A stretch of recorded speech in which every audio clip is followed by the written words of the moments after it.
ஆதியாகமம் 2ஆம் அதிகாரம். இவ்விதமாக வானமும் பூமியும் அவைகளின் சர்வ சேனையும் உண்டாக்கப்பட்டு தீர்ந்தன.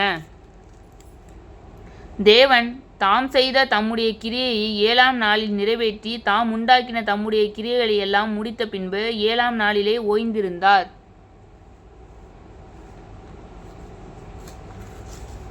நான் கீழே வச்சுக்கிறேன், உங்களுக்கு தெரியுதான்னு தெரில. ஓகே, இங்கேருந்து பார்த்தா தெரியும்.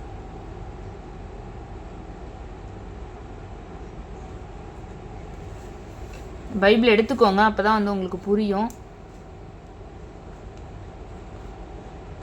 தேவன் தாம் சிருஷ்டித்து உண்டு பண்ணின தம்முடைய கிரியைகளை எல்லாம் முடித்த பின்பு அதிலே ஓய்ந்திருந்தபடியால் தேவன் 7ஆம் நாளை ஆசீர்வதித்து அதை பரிசுத்தமாக்கினார்.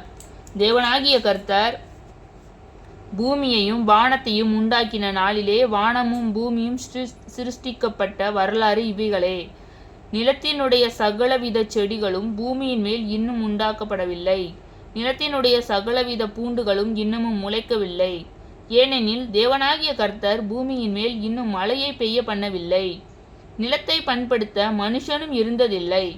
அப்பொழுது மூடுபனி பூமியிலிருந்து எழும்பி பூமியை எல்லாம் நனைத்தது. தேவனாகிய கர்த்தர் மனுஷனை பூமியில் மண்ணினாலே உருவாக்கி ஜீவ சுவாசத்தை அவன் நாசியிலே ஊதினார். மனுஷன்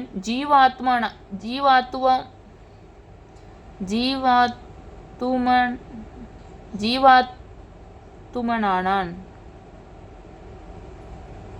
தேவனாகிய கர்த்தர் கிழக்கே ஏதேம் என்னும் ஒரு தோட்டத்தை உண்டாக்கி தாம் உருவாக்கின மனுஷன் அதிலே வைத்தார்.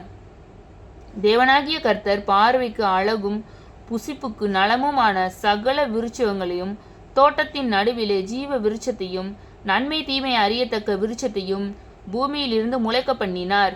தோட்டத்துக்கு தண்ணீர் பாயும்படி ஏதேனிலிருந்து ஒரு நதி ஓடி அங்கே இருந்து பிரிந்து 4 பெரிய ஆறுகளாயிற்று. முதலாம் ஆற்றுக்கு பைசோன் என்று பேர். அது ஆவிலா தேசம் முழுவதையும் சுற்றி ஓடும். அவ்விடத்திலே பொன் விளையும்.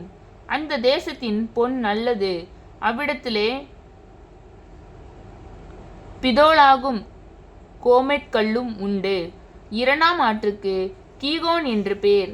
அது எத்தியோப்பியா தேசம் முழுவதையும் சுற்றி ஓடும். 3ஆம் ஆற்றுக்கு இதேகேல் என்று பேர். அது ஆசிரியாவுக்கு கிழக்கே ஓடும். 4ஆம் ஆற்றுக்கு ஐபிராத்து என்று பேர். தேவனாகிய கர்த்தர் மனுஷனை ஏதேன் தோட்டத்தில் அழைத்து கொண்டு வந்து அதை பண்படுத்தவும் காக்கவும் வைத்தார். தேவனாகிய கர்த்தர் மனுஷனை நோக்கி, நீ தோட்டத்தில் உள்ள சகல விருட்சத்தின் கனியையும் புசிக்கவே புசிக்கலாம், ஆனாலும் நன்மை தீமை அறியத்தக்க விருட்சத்தின் கனியை புசிக்க வேண்டாம். அதை நீ புசிக்கும் நாளில் சாகவே சாவாய் என்று கட்டளையிட்டார். பின்பு தேவனாகிய கர்த்தர் மனுஷன் தனிமையாயிருப்பது நல்லதல்ல என்று ஏற்ற துணையை அவனுக்கு உண்டாக்குவேன் என்றார். தேவனாகிய கர்த்தர் வெளியின் சகலவித மிருகங்களையும் ஆகாயத்தின் சகலவித பறவைகளையும் மண்ணினாலே உருவாக்கி ஆதாம் அவைகளுக்கு என்ன பேரிடுவான் என்று பார்க்கும்படி அவைகளை அவனிடத்தில் கொண்டு வந்தார். அந்தந்த ஜீவ ஜந்துக்கு ஆதாம் எந்தெந்த பேரிட்டானோ அதுவே அதற்கு பேராயிற்று.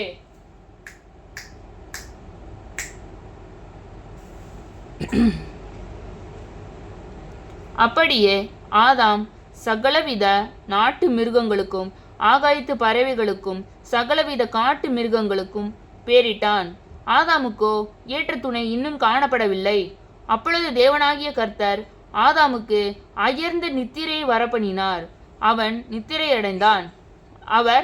அவன் விழா எலும்புகளில் ஒன்றை எடுத்து அந்த இடத்தை சதையினாலே அடைத்தார். தேவனாகிய கர்த்தர் தாம் மனுஷனில் எடுத்த விழா எலும்பை மனுஷியாக உருவாக்கி அவளை மனுஷனிடத்தில் கொண்டு வந்தார்.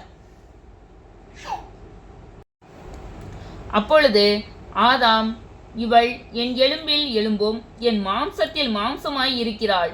இவள் மனுஷனில் எடுக்கப்பட்டபடியினால் மனுஷி எனப்படுவாள் என்றான். இது நிமித்தம் புருஷன் தன் தகப்பனையும் தன் தாயையும் விட்டு தன் மனைவியோட இசைந்திருப்பான். அவர்கள் ஒரே மாம்சமாய் இருப்பார்கள். ஆதாமும் அவன் மனைவியுமாகிய இருவரும் நிர்வாணிகளாய் இருந்தும் வெட்கப்படாதிருந்தார்கள். ஆமேன். ஆதியாகமம் 2 அதிகாரம் வாசித்து முடிந்தாயிற்று.